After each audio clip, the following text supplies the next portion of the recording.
So, let's say next Thursday, we have both groups do their creative brief. So assignment one, you'll come up here and talk about it, and give us all the information that we need to know. In terms of, let's see, the brief interview, if you have a real one or not, some secondary research on the company and the industry. So you have something here to express to us on how you're gonna, the information that you initially gathered about the companies, well, the restaurants that you're working for. We'll discuss that. All right, and we have our sort of midterm Tuesday, right? So 20 questions, a mixture of short essay answers, fill in a blank, and those sorts of questions.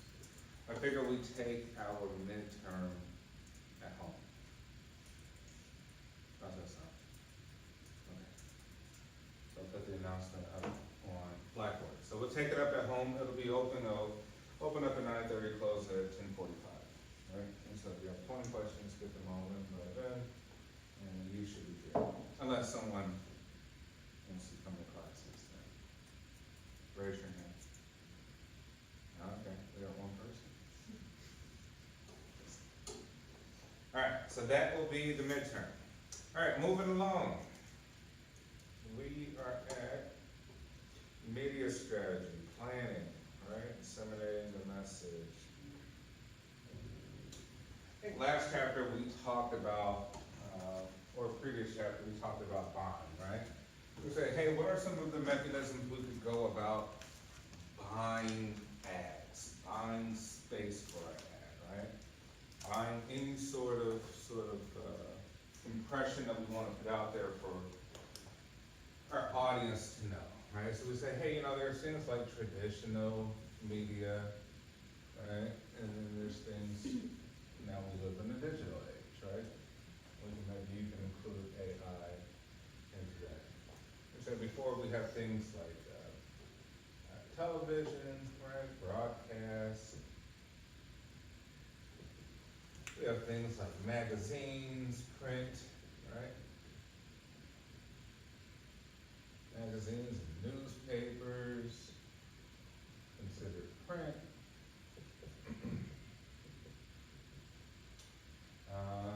Let's say even broadcast could include radio. Right, and let's say we have sort of out of house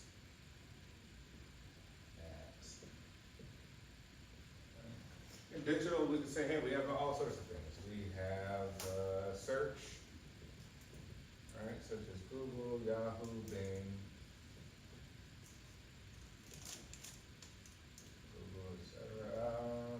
We have things like social media.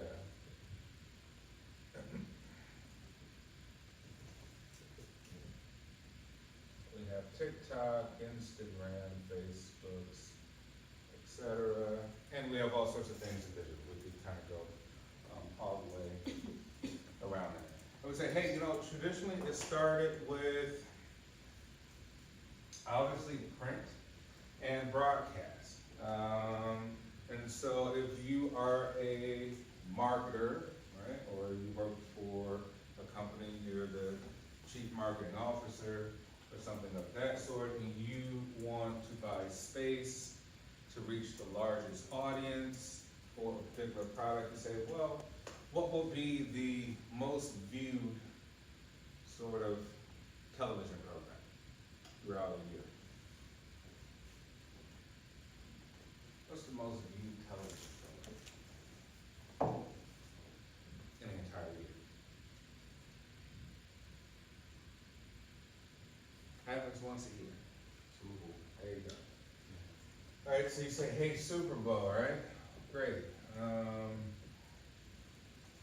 What can you advertise on there? Well, it may not be wise for you to advertise your product on the Super Bowl. Yeah, it'll be memorable. People will remember it.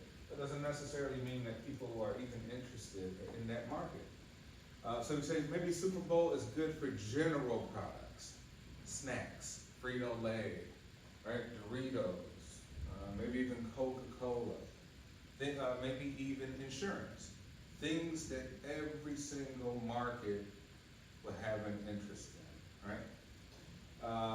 But if you are specific, if you're targeting an audience that's specific based on some sort of factor of demographics, right? Whether it be age, socioeconomic status, gender, all the things that we could think of, we say, hey, maybe Super Bowl is too general. We need to have something a little bit more specific, right? And so we're like, hey, when it comes to television, maybe we place our ad on a television program where people of that specific demographic would actually watch it, right? A certain slot, a certain segment, a certain TV show at a certain time, right? And that's where we're kind of scaling down to figure out exactly who we are out to reach, right? So we say, hey, you know what, time matters, the space matters, the size of the ads matters, right? The size of the ad matters, and then the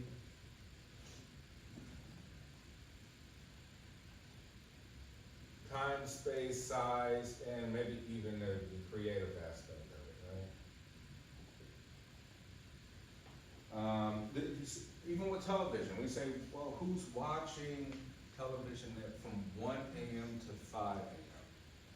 What kind of people? Because we say specific type of audiences. What kind of people are watching television from 1 a.m. to 5 a.m.? It used to be back in the old days, really it would go to a static screen, right? Essentially the networks would kind of cut off some of the television programming. Anyone remember that? Yeah, okay. Like when I was a kid, say at like 1 a.m., channel 5 or channel 7 would completely go static and come back on at 6 a.m. or 5 a.m., right? Because why? They figured there were no advertisers. No one wanted to pay money to advertise anything at 1 a.m. to 5 a.m. because there's not really an audience for such things. And so other stations would keep it on. And what kind of programs would you see from 1 to 5? I don't know if any of you could remember things like this.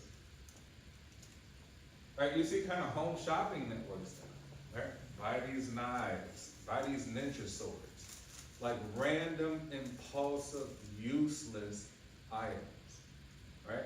Or you would sometimes see advertising for people to go to school or people to get a job. Because you figure that people usually watching at that late at night probably don't have a job, right?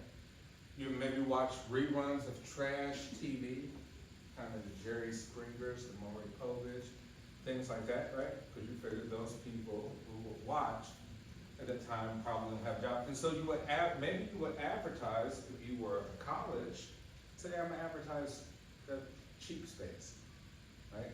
That slot, that particular time slot would be extremely cheap versus any other time of the day, right? And that target audience would be exactly people who need to go to school or something like that, right?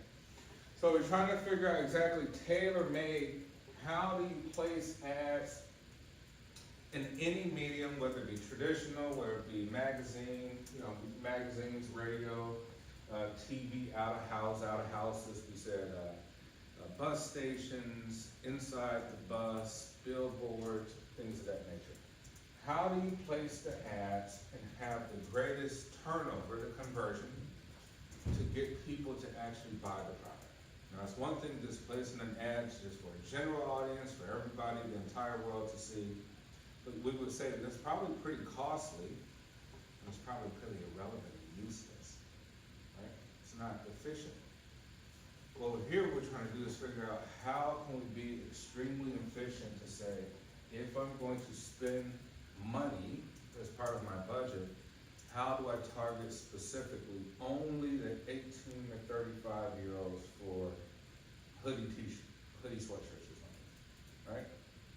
only a specific socioeconomic status for the new Lexus car, right?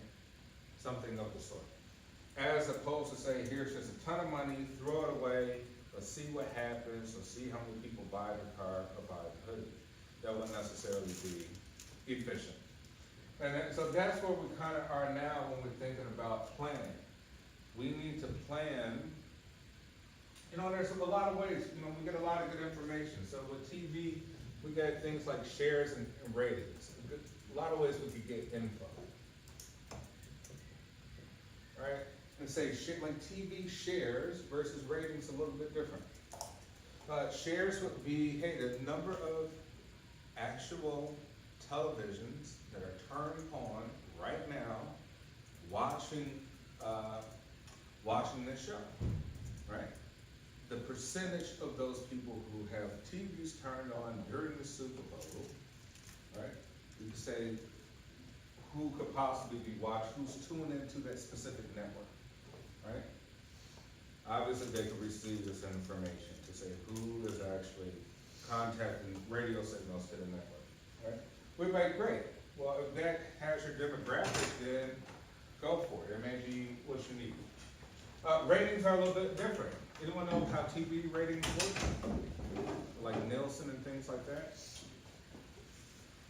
Right, so TV ratings would be more so tailored to a specific demographic. Right, so how many TVs are turned on, tuned into a specific network, and who is a specific demographic. So you could get that information and say, hey, you know what? During prime time television is usually like between 8 and 11, right? Which means that most people are just watching TV at that time. 18 to 35-year-olds are watching this program, you know, maybe a late night show or something. And so therefore you would know that, okay, if I'm a marketer or an advertiser that needs to place an ad, this is the show to do it on. And it used to be back in the day that the sponsors would control the show. So the sponsor would be a big advertiser, right? A corporation, a product, or something of the sort, and they would pay for that entire show, but then they used to control the show, control the skits, maybe even control the people who would be on, and it was all orchestrated relevant to selling the product. So it always was to kind of remind you to come back to that product, whether it be, it used to be like cigarettes, where, you know, the big tobacco companies used to be really huge and had a lot of advertising value. To give to that. And then it got broke up. Things got broke up, and it more so was like, hey, how about we sell time slots, space? We could have multiple advertisers. That way no one controls the show. And we could charge X amount of dollars, right? And so that kind of revolutionized everything. Revolutionized what they call kind of magazining. So you figure when you open a magazine, you can choose where you want to place your ad. Is it at the beginning or the end?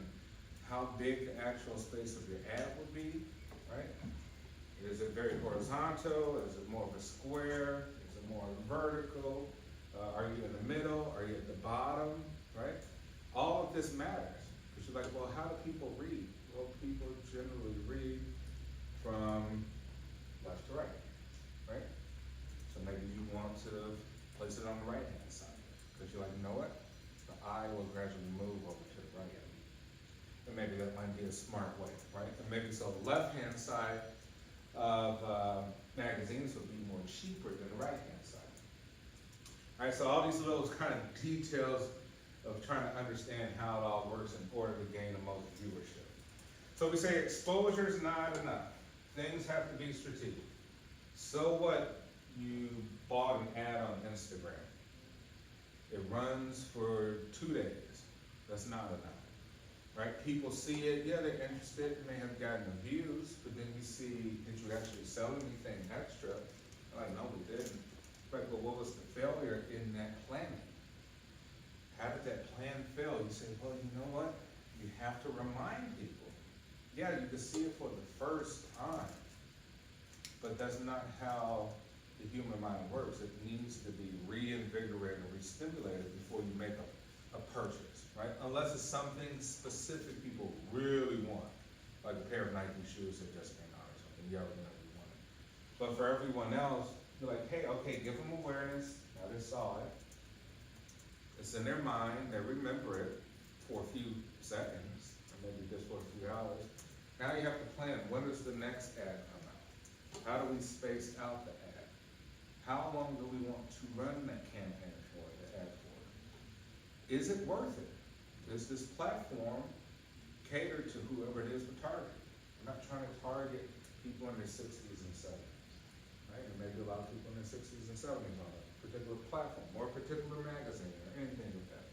So we can be very specific, and this is kind of where we are in thinking in terms of strategy.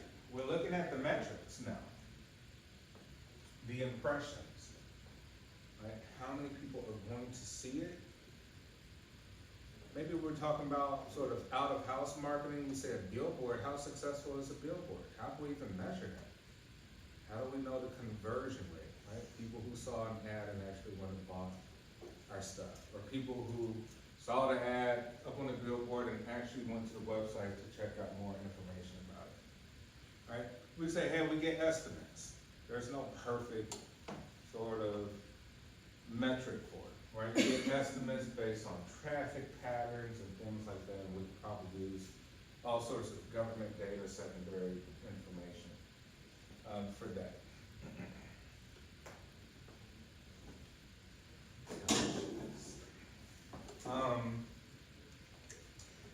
For those of you who weren't here, Tuesday we'll have our first test, our midterm, essentially.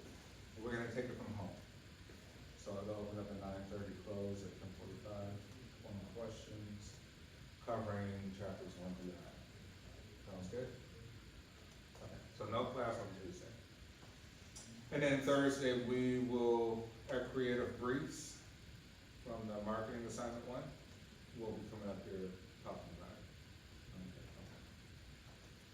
All right, so here we are, planning the strategy, which is gonna be pretty interesting for you all.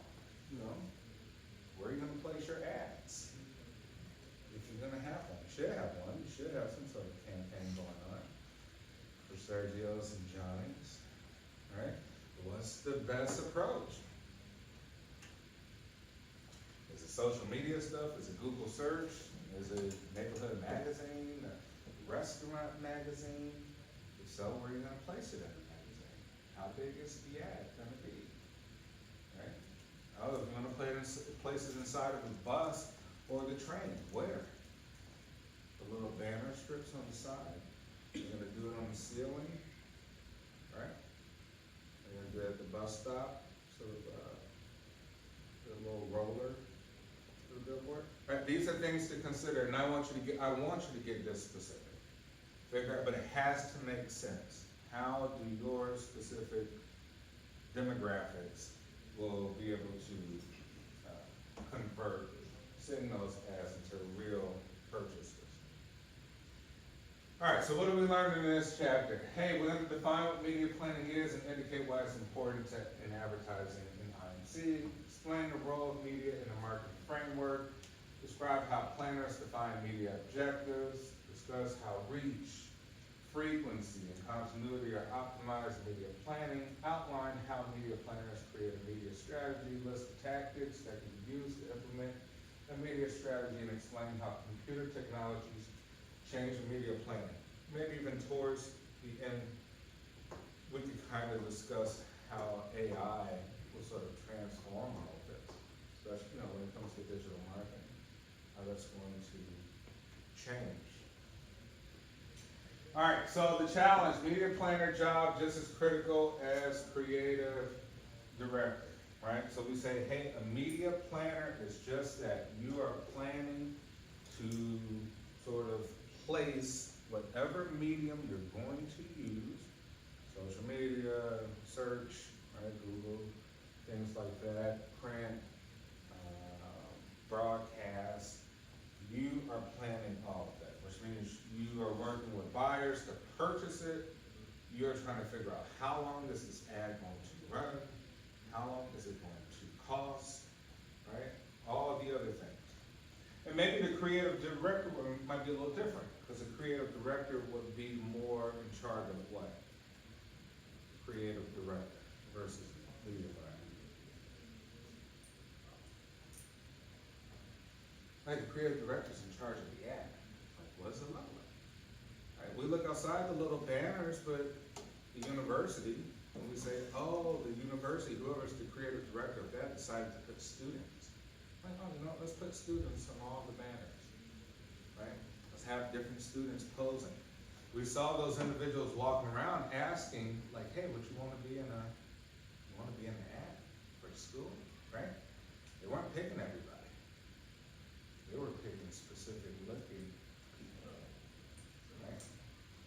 Whatever they decided when they had their conversation, they're like, oh, you know, let's show diversity. Make sure we pick sort of each ethnic group as you walk around, right? Where are we gonna put this one at? Where are we gonna put the ones in the hallways? Where's that gonna go? Hey, what's the messaging, right? Stand tall. Does it resonate with people? What does that mean to you? Is there an impact? Think about it. You're the audience. Did you get anything from that? Anything? What they're saying, I don't think it resonates with me, but it's like, just, whatever your beliefs are, or whatever, you know, don't be afraid to express it. Okay. Same thing, what do you think? Stand tall. What's the message to you? How did that resonate with you? Or is it a non-factor? Like, it didn't get my attention, it made me do anything, yes. I think that they were trying to get at like stand tall and like the Christ at the center thing, so like being proud to be a CUC student. Because if you stand small, it's not giving like proud or like excited or, school spirit, but if you're standing tall, Yeah. it's kind of like, oh, like this is something I stand for and I'm stand tall for it because I'm proud to be a part of this group of people or whatever. Yeah, think about it. Well, like, I get a little complicated there. Like religious institution, from a specific religion, right? Pretty broad. You say, all right, Christian faith, right? Nearly 2 billion people. But then a particular religion, right? Tapered. But then you're like, well, there's a ton of other students who aren't that religion. Is our messaging connecting with students who are secular, who are non-religious, who are part of other religions, or is the message like tailored specific through the movements? Right? I don't know. I don't know if maybe it didn't hit a home run, right? Maybe you go back to a drawing board and you're like, at the end of the day, what is our objective? Objective is to fill up the most seats, get the most classrooms filled to the brim, so that we can have the most revenue, so that we can expand programs offered, make them even better, the ones that exist, build new facilities and buildings and offerings to make student life great, right? Maybe that's the objective, continue building upon the existing structure. And you're like, well, how do you do that? Probably diverse messaging. Messaging has to be, hey, everybody's welcome, right? Come on in, everybody's welcome, right? Regardless of anything. Okay, but say, hey, creative director is the person that sets the ad. Hey, we're going to produce a commercial. Great, okay, this is what the messaging is gonna be, this is the people we want in it, this is how we want things to go. Put up an ad, who are the people in it, what's happening in the ad, the colors, background situation, that's creative director, right? Kind of overseeing what the visual, or even auditory, if we're talking about radio broadcasting, will we hire a voice actor, somebody with a unique voice to deliver this message to individuals, right? That's a creative director. We say, hey, typically, if you work for a large company, you're responsible for millions of client dollars. So if we are marketers, and we work for a marketing organization, an ad agency, or something of the sort, like, hey, we could be in charge of millions of dollars for a client, right? meaning our client is trying to increase revenue by a few billion dollars. So they may give us 30 million as part of the budget to come with a bunch of creative ads. That's pretty big time. You could essentially almost create a Hollywood blockbuster with that type of money, right? But we say, hey, it's beyond that. Because maybe if it's a national message, we're like, hey, we might put billboards on the interstate going from Chicago to St. Louis, Chicago to Detroit, right? We're gonna space it out every 30 miles. You're like, that costs money, right? Cause it may be something to say, maybe we own a franchise and we like along the route of driving from here to Toronto or here to Detroit, you're gonna come across XYZ stores. If this franchise is located on the highway, well, to buy all the ads every 20 miles, right? We see the same old ad for a particular company. Costs a lot of money, right? So we could be responsible for millions of dollars to create creative sort of perspectives that we sort of put out there. And then some agencies integrate strategic planning and media planning groups, right? All kinds to go together. Strategic planning is how we buy, what's the message, who's the target audience, and then the media planning. Well, where do we buy it at, right? Where's it gonna go?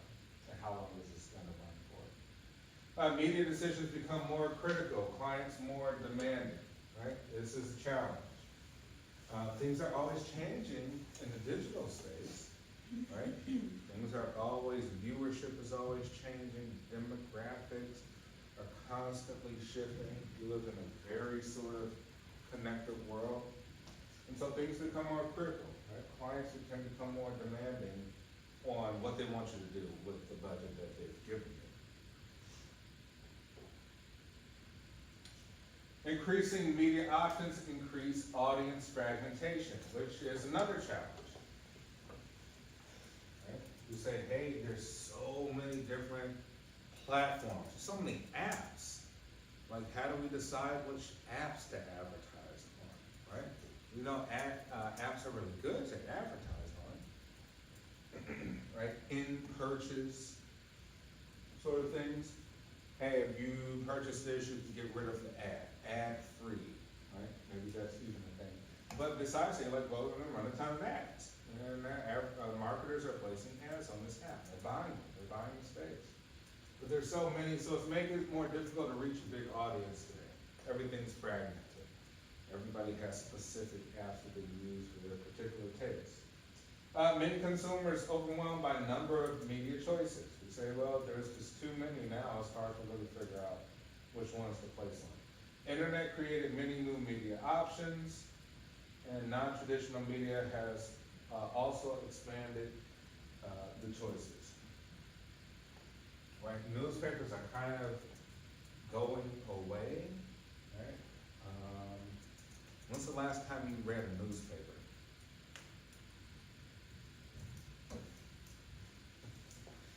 Right, newspaper used to be the big, like Chicago Sun-Times and Tribune, used to be huge, and it was affordable. It's like a quarter. Now go try to buy one, it's like $1.50, $2. Like, why would you buy that? The cost of paper is a lot, and there's not a lot of people buying it, right? So the cost goes up. So, you know, print newspapers probably will be non-existent at some point,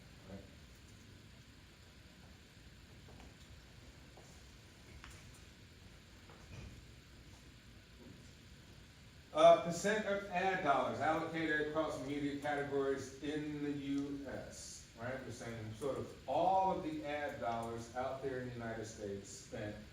This is sort of the categories in which they are placed in the most.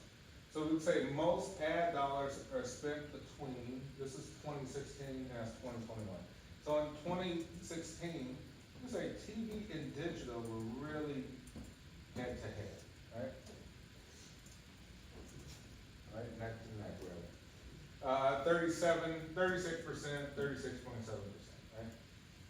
right? Print media was 13.4%, radio 7%, out of home about 4%, in directories about 2%. Things have changed. Now in 2021, we see that digital has made a significant surge. It's about 50% of all ad dollars spent are digital. And we expect this to just keep increasing, especially with the use of AI. Because AI is really going to transform things in terms of cost. Right? Think about it now, you literally can make like a movie using AI, just like typing a description or something, right? Most people are writing papers using AI, right? So we gotta get tricky and figure out who uses playwright. But you think of just with a few words, you can create things. It's gonna get even more crazier than that. You might be able to create an entire ad campaign just with a description, right? And AI will pull in all this sort of video information to create the perfect ad with the perfect people, AI characters, not even real human beings. So you don't have to pay human beings to do anything. Think about it, it may not even be copywritten, so you don't have to pay anything for anybody for their copywritten, or their own sort of personal, information. So AI is gonna make things way more affordable, but it probably is gonna saturate things too. Because think about it, we're all gonna be advertisers. Think about now, we're all kind of becoming more entrepreneurs. So I would kind of describe it as the Uberification of everything, right? Now everybody's car can be a business. Now everybody's an entrepreneur, right? Everybody, you're like, well, it saturates the market. And eventually it dilutes it. Maybe eventually, I don't know, things are gonna have to shift and change, right? If not, then we have too many choices and we don't know what to buy, and I just think that things become so saturated that really, I don't know, maybe a good thing. Maybe it won't be any more monopolies in the future. Maybe everybody will be making a decent amount of money, because everybody will be a corporation in themselves, essentially. All right, so big. Digital taking up half of the ad dollars. TV went down to 31%. Print went down about 4%. Radio has decreased 2%. Out of home has decreased by almost 1%. And directors have increased. So everything has decreased and it's gone primarily more towards digital. I don't think TV will go away, just for the fact that we like large viewing apparatuses. I don't think that'll go away, but it may transform more. Another challenge, increasing costs. The cost of reaching target audiences increasing for almost all media, right? Cost of exposing 1,000 people to each of the major media rose faster than inflation in the last decade, right? Here in advertisers, we kind of use this, we kind of use price per mil. So when you're looking at large platforms to advertise on, mil, M-I-L-L-E, really means thousand, right, in Latin. So when we hear mil, so usually we're referencing 1,000, right, when we're looking at large advertising. So you always, we'll come up and probably hear price per mil further. But the cost of exposing a mil, 1,000 people, to each of the major media rose faster than inflation in the last decade. So it's getting way more expensive now to reach specific. Might be getting not so expensive to reach general, which means you have to throw your stuff out there on a platform. Hopefully the people that's in the demographic that buys your stuff sees it and buy it, right? Especially for marketers with small budgets. Another challenge, increasing complexity in media buying and selling. Ever-changing media landscape creates complexity. Companies create value-added programs to provide benefits, right? Sales promotion, direct marketing, and public relations. And television networks develop partnerships with sports and event sponsors,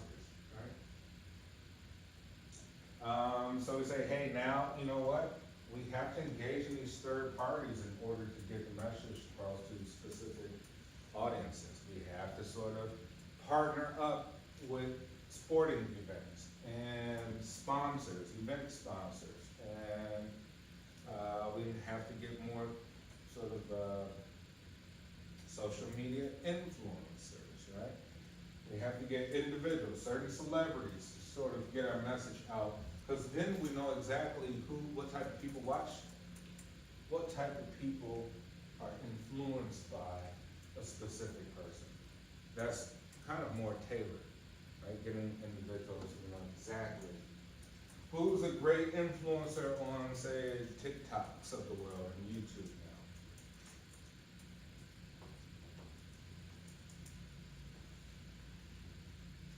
You think of anyone who's just like going viral?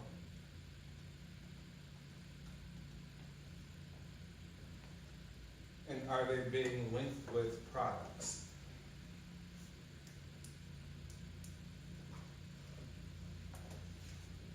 I think with influencers, it just depends, cause like, they're always like, there's always new influencers that are out and coming, so I guess whoever's like they kinda like, switch up. So like, an influencer will be like really, really famous for like a couple weeks, and then they kinda die down, and then someone else like starts getting famous, and then it'll kinda just be like that. Alright, so you say, hey, you know what, it used to be you go viral, you get 20 million viewers, followers, et cetera, and now you're like, you know what, even that's changing, that's going fast. Now, if you go viral, we forgot about you after a week, and it's a new viral person, right? So it's a new conversation, like, hey, so it's changing, it's moving so fast that even influencers are going away, right? Even guys like Andrew Tate, yeah, okay, super popular, that is fake now. It's kind of like, oh, who's the next person, right? Who's gonna be the next? What were we gonna say here? But you asked like, do you know any influencers or big names that are like associated with products? Is that what you're asking? There's like this new, well not new, it's probably like about actually it's pretty new. There's like this limited edition Hennessy bottle with LeBron James that like everybody's kind of like, well, LeBron fans are like dying about it, and they're like not, you can't find them that easily, so when people do find them, they like sell out of the stores and stuff. Okay, so using LeBron James for some exclusive Hennessy product, right? And so we kind of know, hey, who's the target audience they're going after for that, right?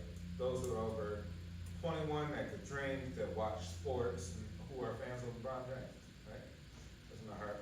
I see an interesting one. Let's see.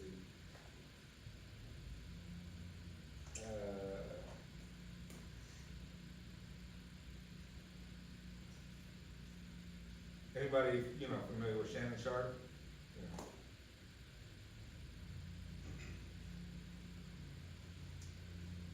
I probably won't be able to find the actual ad, but if you go on social media, right, you can see these sort of, those who suffer from like erectile dysfunction, look at Rose Sparks, right, this kind of enhancement, and how it kind of exploded was the incident with Shannon Sharp like a week or 2 weeks ago, right? Apparently Shannon Sharp was on Instagram Live, right? Left it open, and supposedly he was doing something with a female, right? Couldn't see anything. You could hear everything. Directly after that incident, Shannon Sharp started coming out with this ad for Rose Sparks. So what do we think? Hey, we think it's a setup. It's awesome marketing. That wasn't real. Shannon Sharp just made that up. That's why I didn't show anything visual for it to be, truly controversial, right? It'd just be sort of.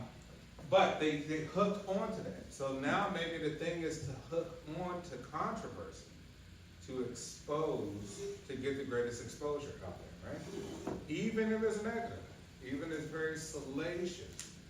We could see this happening with always kind of these big news cycle events. You could see it happen with P. Diddy.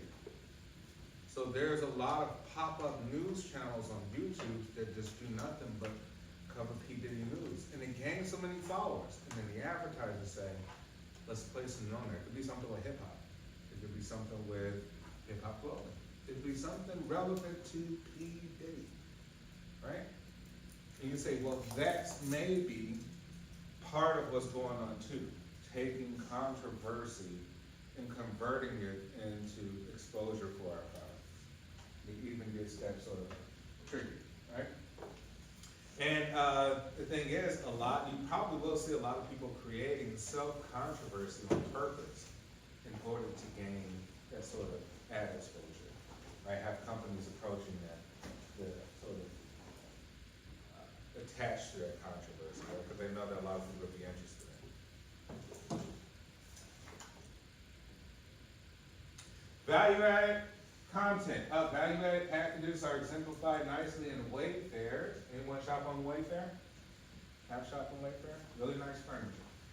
Wayfair's sponsorship of the reality show Brother vs. Brother appeared on HGTV. The company sells home products that include looks from the hit show, right? So we say, hey, value-added packages. Wayfair tying into a TV show, Brother vs. Brother. It makes sense. They're selling home products that include looks from the show, which means that Wayfair says, hey, we're gonna reach out to this program, Brother vs. Brother, and say, can we place our furniture on the show, right? We will supply free furniture to you for the show as part of our sponsorship, so that we can place that on the ads, right? Creative marketing, creative. So even if we're going back thinking about, say, Sergio's and Johnny's, right? Maybe we can introduce it in stuff like this. Can we place Johnny's Italian beef somewhere? Can we place Sergio's pizza somewhere, right? As part of the sponsorship, it's part of some way that we can get the exposure.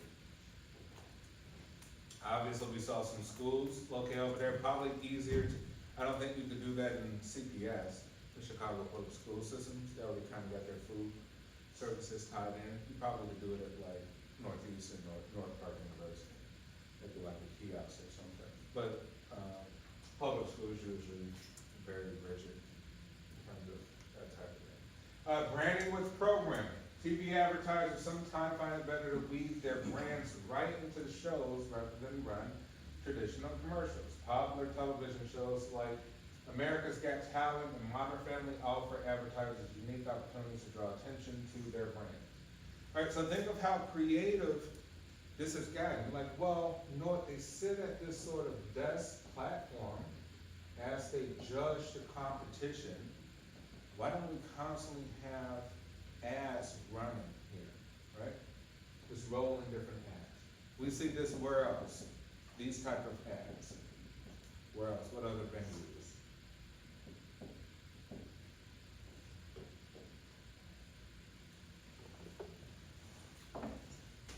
Sports events, right? You go to the NBA game, go to a hockey game, you see the constant sort of digital banner where it switches all the different times. And we get more creative, right? I know the NBA was trying to do more advertisement on the jerseys, right? But I think they may have gotten some pushback because I think, you know, we kind of get distracted looking at ads as opposed to looking at the team.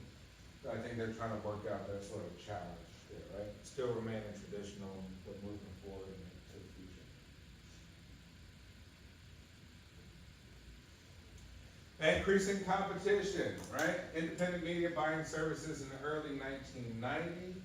Financial cloud a factor in negotiating media buys, which means like usually whoever has the most money could negotiate the biggest sort of buyout. So it makes it challenging if you're a small budget trying to get into a lot of these different spaces. Ad agencies responded by setting up media departments as separate entities, right? Which means that you may have an organization that only focuses directly on media, but you're part of a larger sort of ad agencies, right? And to kind of focus on just having that clout. And then digital media gives companies greater control over media spending. That's a good thing with digital media. All right, and what's the role in the marketing framework? Marketing objectives and strategies. Objectives focus on solving a problem or seizing an opportunity, right? Think about this with your organization. Is there a problem? Or is there just an opportunity? What is the major objective? Is Sergio's a problem? Or it's just other opportunities? I don't know. I don't think Johnny has a problem, right? Maybe you're just seeking to make more revenue, right? Or more exposure. I think Sergio's has a problem, right? I think that's a problem. Johnny's appears to be very successful kind of in what they're doing. We say always go back to the 4 Ps, right? Product, place, price, promotion, and the 4 Cs. Consumer. Who is the consumer? How much is going to be the cost, right?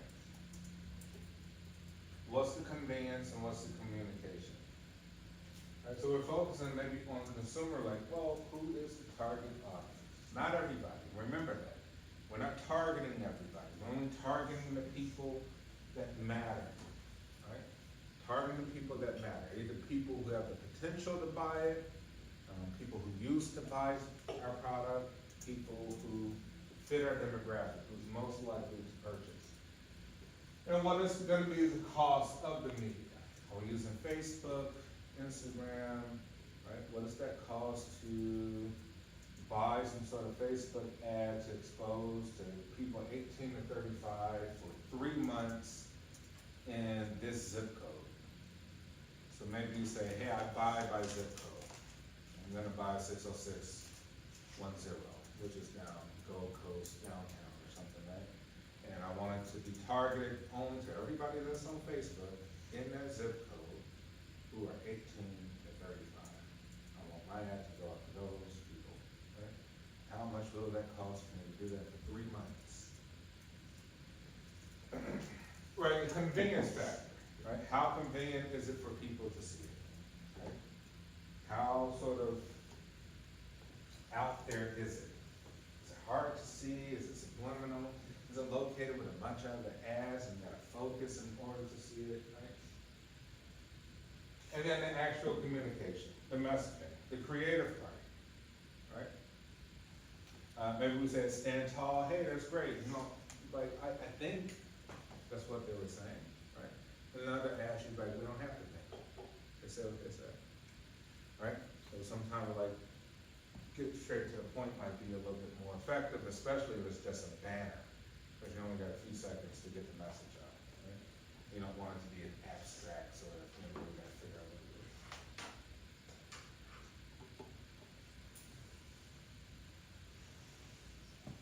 All right, focus on communication goals, right? I want to see some good campaigns, some good ads with your ads. Have you talked about how you want to present something? Have you talked about, like, effectively what your ads are going to be? Have you talked about the messaging? Have you discussed any of that? Right? Think of some concepts. Come up with some mock sort of ad. Employ elements in the creative minutes, right? What's the product concept? When we say concept is in the mind of the consumer. How do they see that pizza and tacos?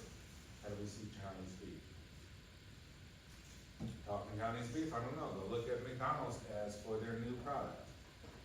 And what are some of the things that they use that are creative, right? Target audience, IMC message, and communicators, media. All right, so we need to identify when, where, and under what conditions contact can best be made with customer and plan for that, right? So when will we place this advertisement? When will this creative thing come out to be exposed? Where, right? We say, I don't know, we'll put it on TikTok, right? We'll put it on TikTok. And under what conditions can contact can be best made with the customer and plan for that? Right? Under what conditions? You could think of several conditions. I don't know, maybe it's relative to Halloween, holidays, seasonal things, right? Or relative to some sort of event, some news cycle going on, something. Keywords, right, that people are looking at. And then audience objective, define specific types of people that advertisers want to reach. Planners rely on resources like Arbitron and Nielsen for basic demographic information, and planners seek media vehicles. Remember, there's a ton of resources out there where you can get the demographic information, right? You can go on the government websites, you can go on Nielsen's and look up particular zip codes and neighborhoods and things like that to get demographic information for even, say, the restaurants that you're working for. So that should be in your plans as well too. Right, so maybe focus on those zip codes, so focus on the neighborhood. That neighborhood for Sergio's is, River, what is that, River? Not River Dorn. What neighborhood is that?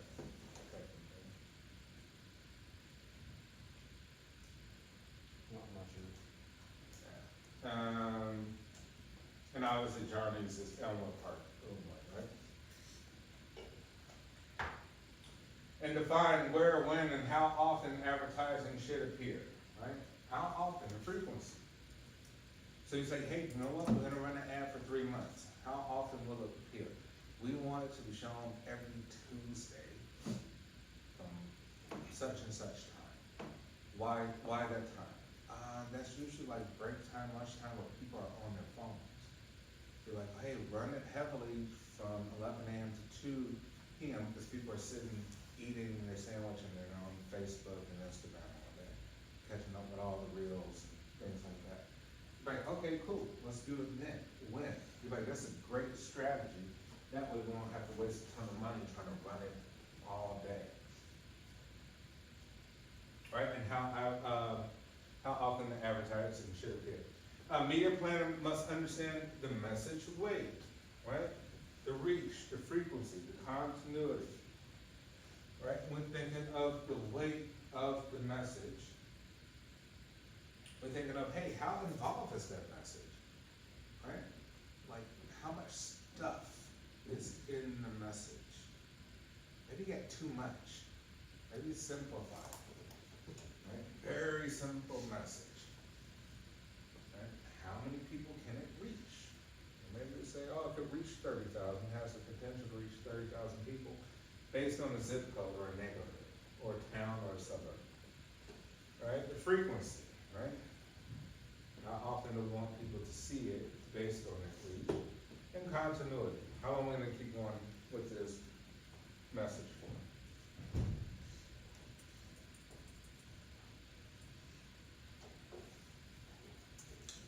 And then we have other things like circulation. So say if we do it in the magazine comes out once a month, so we have 12-month circulation. And we only want to be featured on one sort of month, and we have 1 out of 12 circulation, right? How many readers per copy? How many people read this magazine? I think magazines are still great. Why would magazines still be good for target audiences? Why are magazines still relevant? Because they usually share like gossip about like celebrities and stuff and how they like them. Okay, you could say they share gossip and salacious information about celebrities. What else? For target audiences. Right? I think magazines are like specifically targeted for specific people. If we're talking about gun magazines, right? Whoever buys a gun magazine is obviously interested in guns, right? So if you're a gun manufacturer, if you're involved in guns, you have gun insurance you want to offer, right? NRA stuff, things like that, you will put it in the gun magazine. You'll buy a specific ad, something relative. So you say like, hey, you know what, whoever buys this is obviously interested, this is the best way to go. Very efficient. You say maybe we have this put on other platforms, like, it's not specific enough. It has too many people who are not interested in guns. Or I would say message weight, total size of the audience per set of ads or entire campaign. Right? and they're determined by gross impressions and gross rating points, right? Gross impressions usually are the gross number of people who will actually view this ad. Right? Say the ratings are gross number of people who are in the target market of what we want, a specific demographic of people. How is that rated?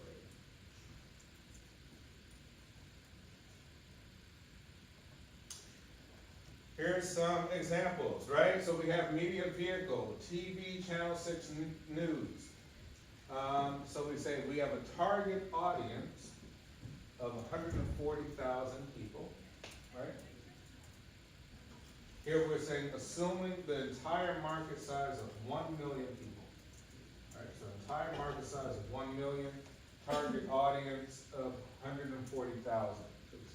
Means 140,000 would be the people who have their televisions turned on, right, to that particular broadcast. The messages used in our vehicle will be 15 different messages, right? Different types of messages. And our gross impressions would be 2.1 million. Basically, we're taking that target audience of 140,000, we got 15 messages used, gross impressions of 2.1 million, right? And here, this is used for Alpha brand. Just, we're coming up with some generic brand in the second quarter of 2006. Right? So in the second quarter, we ran out 15 messages, ads, communications, any sort of message we place out there. Target audience 140,000. So 2.1 million people viewed our messages, right? Which is good. Now we can maybe go back to the drawing board and say, well, how did it change whatever factor we wanted to change? What was it? Your sales, awareness, right?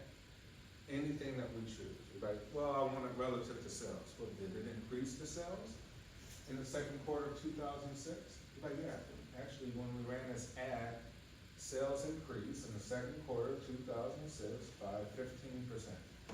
Like, pretty successful. We could go back to the drawing board and say, oh, they increased sales by 15%.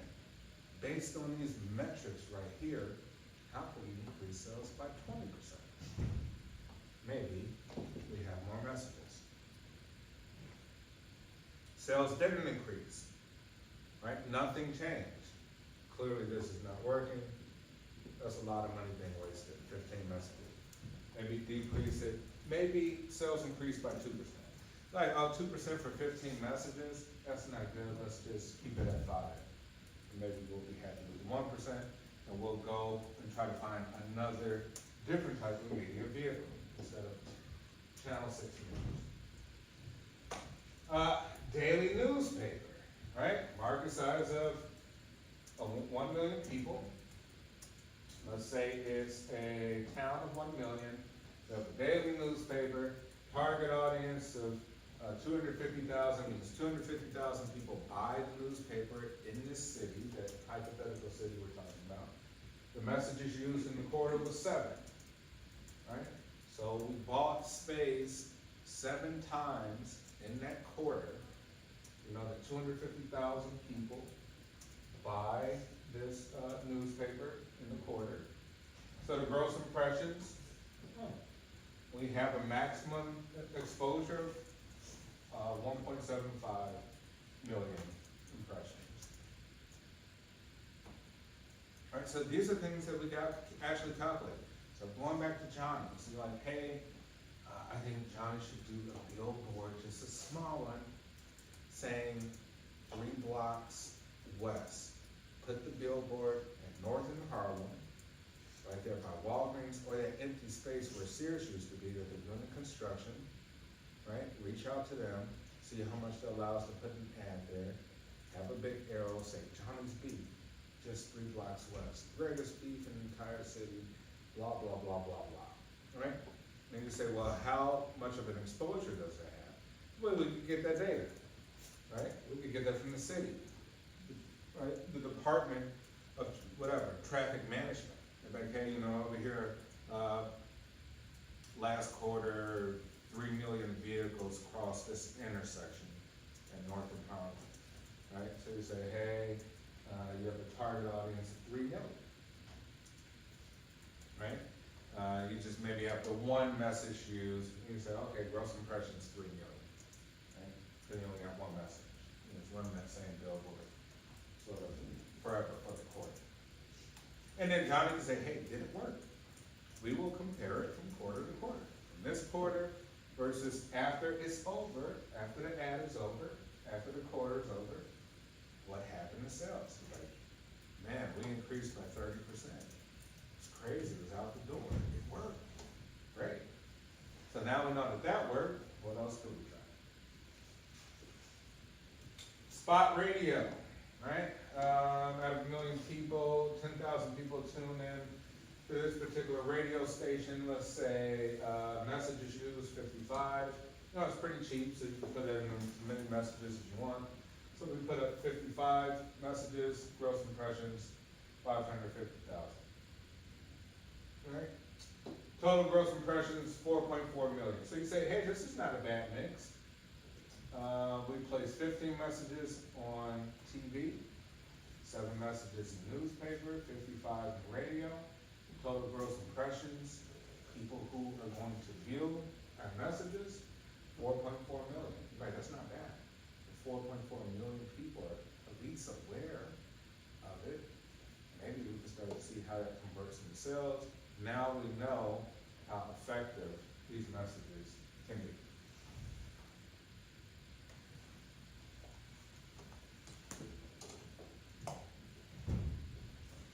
All right, and we'll end off with this. Just your reach.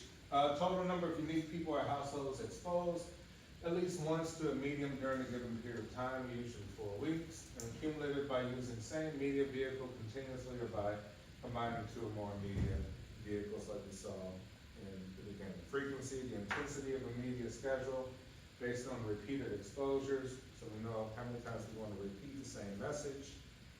Continuity is the duration of an advertising message or campaign over a given period of time, important to sustain memory of an ad. Because it could be a great ad, but people forget. Right? The human mind does not work that way to remember things because we are saturated with so many different messages in a day. Okay, we'll end off here,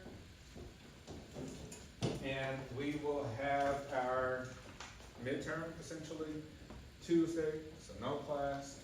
It opens up at 9:30, close at 10:45. 20 questions, mixture of short answers, fill in the blank, et cetera, et cetera. We're looking at chapters 1 through 9. And then Thursday, when we return, we'll have our presentations for Creative Breeze. Sounds good? All right. Email me if you have any questions.